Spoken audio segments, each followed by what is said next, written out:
Chapter 11 starts off dealing with how do we count things that happen when I have so many choices to make and I choose things in different ways.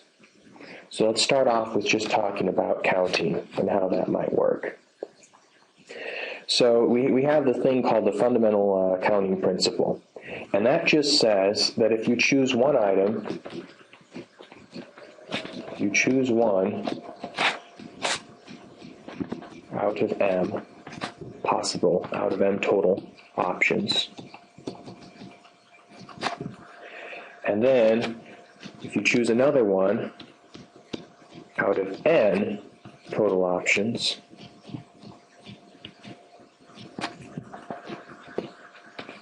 you have m times n total possible options. Not maybe options, total possible outcomes. This is called the multiplication principle. The fundamental multiplication principle just says, well, I don't have to just limit myself to two. I could have three sets of choices that I make. So an example that I'm going to do right off the bat is going to be something involving my personal dinner choices. But of course, as soon as I've talked about dinner, maybe I could add something on. So let's talk about what my entree choice is, and then I have a drink choice. And the first principle that we get here for the counting principle just has out of m, out of n. So this would be m, this would be n. I only have two sets of choices that I make. But of course, I could also be talking to you about my dessert choices, in which case I would suddenly have another thing, and I would multiply. I don't have mn, maybe I have mn and k. And so I can keep on going. It doesn't have to limit myself to just two things. And so that's the difference between the counting principle and the fundamental counting principle. They slap the word fundamental on it, and then you realize you can multiply as many sets of things as you have options for. So here's my entree options that I have available. I have frozen pizza. Then I have beans, cheese, and tortilla chips, sort of Mexican, I guess. I could have cookies and milk, or I could have fruit and box rice. I think box rice deserves capitals. It's a very important part of my diet there. It's you know what it is. I don't know. There's different brands of it, but it's box rice. Box rice is a step up. When you're in college, I feel like you have a lot of top ramen noodles. So you have plastic packet noodles, but now I'm a professor, and so I have box rice. I've arrived in life. In terms of drink choices, I can have orange juice. I can have green tea. Or I could have lemonade. So let's try to figure out how many different types of dinners I might make and give myself. Well, if I'm doing that, here I am, standing here, got my little hands, little shoes on my feet. Actually, that's not true. I like socks quite a bit, so maybe I have little socks on my feet. And I'm thrilled. So I'm here, and I've got my different dinner choices. So I can draw something this is called a tree diagram. I draw myself out different arrows. Here's my pizza option, here's the bean option, here's the cookie option, or here's the rice option. Then off of each of those, once I've made my food choice, I can then pick my drink choice. And off of each one of those, I've got three, because I have the orange juice option, the green tea option, or the lemonade. And no matter what food choice I pick, I still have my three drink choice, even though I will admit that having lemonade with cookies and milk might be a little weird. It's still a possibility. So if I start listing all the different paths I could travel, well, I could travel this path, or this one, or this one. That gives me 3, 4, 5, 6, 7, 8, 9, 10, 11, 12. So there are 12 different meals that I can have total, but we already knew that because we have the fundamental counting principle. And that says that I take the fact that I have 4 dinners and multiply it by the fact that I have 3 drink options, and that gives me 12 total choices. So yeah, this is called a tree diagram, and that's great because it helps me see what's going on, but we already knew the answer. It was going to be 12. And I knew that I was going to use fundamental counting principle because I'm making one choice out of so many possible options. Out of the 4 possible dinners, I was choosing 1. Out of the 3 possible drinks, I was choosing 1. Multiply that together, and that gives me 12. As soon as I've started talking to you about multiplying a number of things together, notice that this was happening where I was picking this out of different things. This was one set of options, this was another set of options. Some of these were food, some of these were drinks. The next question that should logically come to your mind is what's called permutation. And this is what happens when you make several choices still, because I chose a dinner and I chose a drink. So you still make more than one choice.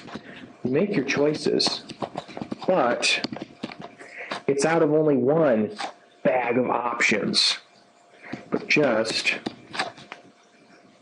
from one set of options. So what if I was hungry and I wanted to pick more than one dinner option? So I would be picking it out of 4, but I would not be choosing then a drink option as well. So let's talk about some things that deal with permutations and work through some examples that deal with that. Here's some conditions when I'm talking about permutations. You're selecting everything. You're making many selections. You can select as many times as you want. Just like up here, I did select 2 times. I made a choice for entree, I made a choice for drink. You can select as many times as you want, but you're selecting always from one category. You don't have multiple categories you're picking from. You're not allowed repeats. So I can't go and select pizza twice maybe or something. And in permutation, order makes a difference. This is the part of this whole process in counting stuff that I think messes with people's heads the most. Because right now I'm telling you order makes a difference. In the next section, I'm going to talk about combinations where order doesn't make a difference. And this really seems to mess with people's head in a big way. Because the question is, but Mr. Wiley, when does order make a difference or not? And the answer is, if it makes sense for it to make a difference. And that will depend based on the context of the problem.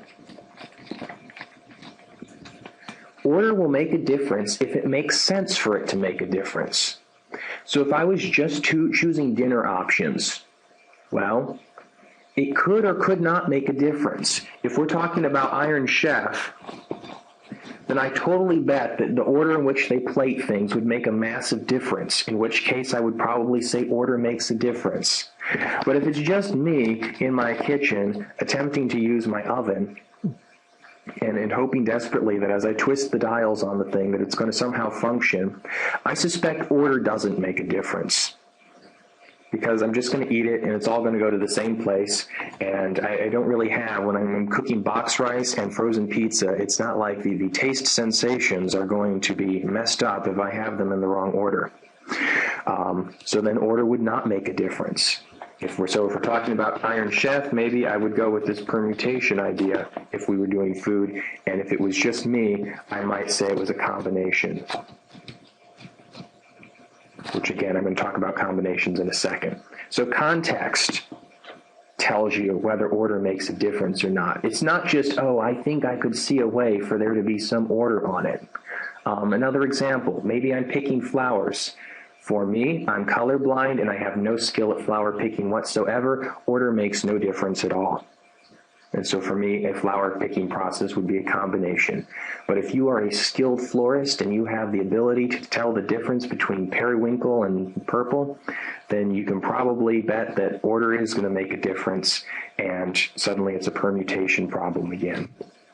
So let's look at what I've got here for example problems for this permutation business. Example 1. Suppose I have 5 students. I've got 5 students in my Honor Society, PTK. It's here at Victoria College. You have a 3.5 GPA or higher. We invite you to join, and then you're one of our honor students. So I have 5 students in PTK who are willing to run for office. And that's good because I have 5 officer positions I have to fill. I've got president, I've got vice president, I have treasurer, and I have secretary, and I have public relations. And so I'm trying to figure out how many different executive boards I might have. Well, looking at this right away, we can tell that of course it makes a difference. Somebody might make a great treasurer if they have a head for numbers, but if they can't give a motivating speech, might make a very bad president. And so I'm going to be, and just the titles themselves tell me I can see a difference here. I'm making this choice out of 5 students. When I make my first choice, I've got 5 options. But once I've grabbed a student out and made them president, suddenly I only have 4 people left in the group because I can't double dip. It's one of the features of permutations that we have no repeats. So at the second stage for vice president, I only have 4 options, then 3 options, then 2, and then finally by the time I get down to press secretary, I only have 1 person left. I filled up all the other spots. It's still multiplication. 5 times 4 gives me 20. 3 times 2 gives me 6. Multiplying by 1 doesn't really do anything. 20 times 6 gives me 120. So this tells me I have 120 different ways of doing this. I don't like writing 5 times 4 times 3 times 2 times 1 all the time. So we have this thing here called factorial. It's when I put an exclamation point after the 5. This is called factorial. Not to be confused with factoring. Factorial is different. And what this means is that I've got 5 times 4 times 3 times 2 times 1. Whenever you have a number and there's a factorial sign after it, you start with that number and then you decrease them all the way down to 1 and multiply them all together. So 4 factorial would be 4 times 3 times 2 times 1. And you would multiply that out and get yourself 4 times 3 gives you 12 times 2, and this would give you 24. Your calculator probably has a factorial button. So you've got this factorial business. If I'm talking about 6 factorial, it'll be 6 times 5 times 4 times 3 times 2 times 1. So if I'm just talking about having a particular number of people, and I have the same number of people as I've got spots that I'm going to fill them in, it's just a matter of doing this multiplication process, this factorial process, and going through it. However, sometimes I have more people. Suppose that instead of just having 5 students willing to run for office, 10 students could run. I still only have 5 offices to fill up, so now I've got a bit of a problem. Well, it still works out the same way. I've got president, VP, treasury, secretary, and of course public relations. But this time when I make my choice for president, I've got 10 people that I'm choosing out of. And then one of them becomes president, so that leaves me with 9, then 8, then 7, then 6. It's the same process, it's just that for the press secretary part, I still had 6 choices that were possible. This is called permutation, and we've got this formula in our book, little n, capital P, little r.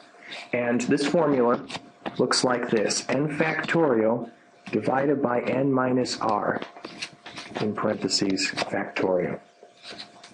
N is the number of total possible that you're choosing out of. R is the number of choices that you make. So here, I'm choosing this out of 10 people, but I only have 5 spots to fill. So let's multiply this out and see what we get. Well, I have 10 factorial up here at the top. And on the bottom, I've got 10 minus 5 factorial. So this is 10 factorial over 5 factorial, because 10 minus 5 is 5.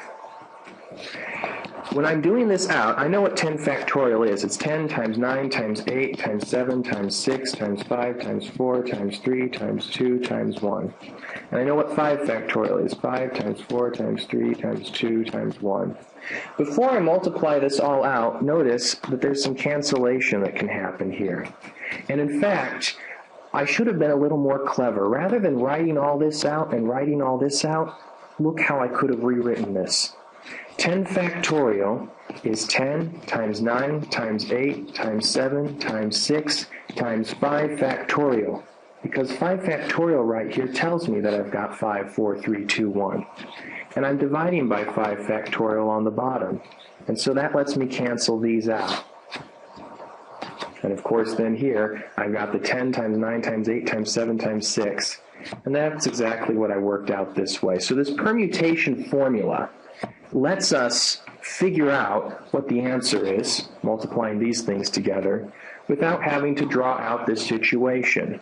Just like the fundamental counting principle lets me multiply the two things together here and get 12 without having to draw out one of these solution trees that I had. So this formula is fast.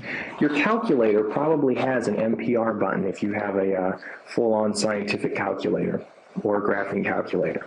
So you should look for that and see if you've got that. And remember always this nice cancellation process that can happen. And of course, the super efficient way of writing it out so that that cancellation happens. If your calculator has just a factorial button, it doesn't have a permutation button, you might want to make sure you go ahead and do this cancellation, because otherwise your calculator might give you something like 2.3 times 10 to the 20th or something. It's going to give you the answer in scientific notation possibly, because it's going to look like a bigger number than it really is. If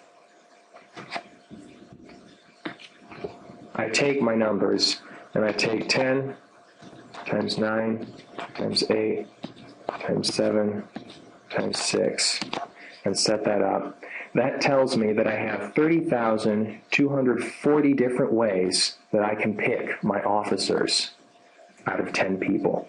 If 10 people are willing to run for office, this is how many total different unique combinations I can have. In this format, out of these 10 people, a person might have a chance to be nothing, or they might have several chances to be president with different combinations of people under them as president. So there's a lot of opportunity here to have a lot of different dynamics in the group, because again, in different positions, you're going to have slightly different group dynamics that are going on here. So the last thing I want to talk about is when order doesn't matter. And that's what it's called combination. As a random aside, maybe you've heard of a combination lock. When you have a combination lock, you're twisting the dials around on the lock and you're choosing the numbers 0 through 9, and you make usually 3 sets of choices with that. The deal is, with a combination lock, you're not really doing a combination because the order matters. So when you call it a combination lock, that's because the locksmith who invented it wasn't really a good mathematician. It really is a permutation lock, because order matters. Just as an aside. So for combination, here's what's going on. Remember my permutation formula, NPR? It was n factorial over n minus r factorial. And when I multiplied this out for these officer positions, that gave me 30,240 different possible ways that I could get my group of officers out of those 10 people. Combination is what's happening when order does not matter. Since order is going to not matter in this case, I have NC, C for combination R. Again, I'm choosing it out of N things, and I'm making R choices. It looks exactly like the permutation formula. So far, it's exactly the same. With this one extra piece, I divide out by the number of choices I make, factorial. This extra piece of division here makes the overall number smaller, and that's what you expect when it doesn't matter which way I organize things. So let's look at this example where I can compare and contrast these two things. Here's what I'm going to do. I'm going to pick this. I have 20 students. Let's look at the difference between permutation and combination. And here's my two examples. Out of my 20 students, so right away off the bat for both sides, I know that my N is 20. Out of my 20 students, I pick 2. I'm going to pick 2. So now I know that my R is 2. Here's the difference. Something that would be permutation with that, I pick 2 with 1 leader and 1 assistant. And this leader and the assistant are going to work together to talk about ways that students can succeed. So they're going to discuss student success strategies. And then the leader is going to give me their findings.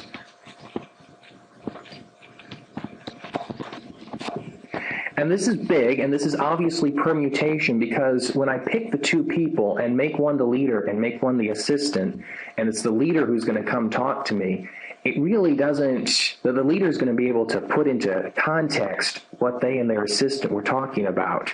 And that means the leader is going to have a lot more power in that dynamic in terms of telling me, how is the course going? How are we going to continue to make people succeed in this? If I do this, this is going to be 20 P2. On the other hand, if I pick my 2 students from the 20 people and they're going to brainstorm with me,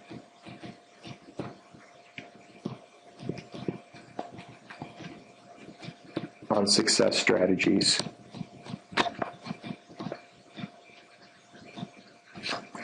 then that makes the 2 people I pick equal. It doesn't really matter what the difference is between them, because there isn't really a difference between the 2 students. So if I'm plugging this into my permutation formula, 20 minus 2 factorial, over here I've got 20 factorial, 20 minus 2 factorial, and then times 2 factorial. Let's solve this out. Remember what 20 factorial is? And this is just 18 factorial, of course. I've got 20 times 19 times 18 factorial. And on the bottom, I have 18 factorial. That means I have some cancellation that happens here. So I really just have 20 times 19. So if I have 19 times 20, that's going to give me 380. So there's 380 different ways that out of 20 students, I can grab 2 of them to have a sort of chat with me. But they're going to, in this scenario, they're going to discuss it amongst themselves, and the leader's just going to come and talk to me. So there's 380 ways. In the combination way, I'm expecting fewer than 380 choices, because I don't have this leader and assistant position that would change the dynamic a little bit depending on who was in that. Again, 20 factorial is still 20 times 19 times 18 factorial, and we're dividing everything by 18 factorial times 2 factorial, which I know is just 2 times 1. The 18s cancel out. Maybe I'll do that in red. You guys can see it. And the 2 will divide the 20 and leave me with just 10. This gives me a final answer of 190, which, as you can see, is fewer.